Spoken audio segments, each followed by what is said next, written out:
Hello అండి. ఈరోజు నేను నా కిచెన్‌ని నీట్‌గా క్లీన్ చేస్తున్నాను. డీప్ క్లీన్ అనమాట.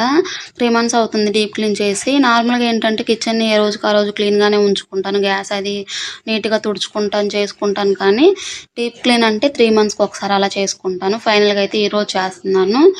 హౌస్ కూడా క్లీన్ చేశాను. ఒకరోజు బెడ్‌రూమ్ చేశాను. ఒకరోజు హాల్ అలా చేశాననమాట. మొత్తం హౌస్ మొత్తం క్లీనింగ్ ఒకరోజే పెట్టుకుంటే నాకు కొంచెం ఇబ్బందిగా ఉంటుంది. లాస్ట్ డే ఇంట్లోనే ఉంటుంది కాబట్టి రోజుకొక రూమ్ అలా క్లీన్ చేసుకున్నాను. ఫైనల్‌గా ఈరోజైతే కిచెన్ క్లీనింగ్ పెట్టుకున్నాను. నాకు ఏది ఎలా ఉన్నా సరే కిచెన్ మాత్రం నీట్‌గా ఉండాలి. ఎందుకంటే నేను ఎక్కువ టైం కిచెన్‌లోనే టైమ్ స్పెండ్ చేస్తాను కాబట్టి, అందుకనే నేను కిచెన్‌నయితే ఇలా ఆర్గనైజ్ చేసుకుంటా ఉంటాను. నా కిచెన్‌లో తక్కువ సామాన్లే ఉంటాయి. నాకు అవసరమైనంత వరకే ఉంటాయి. ఉన్నంత వరకు మాత్రం ఖచ్చితంగా వాడుకుంటూ ఉంటాను.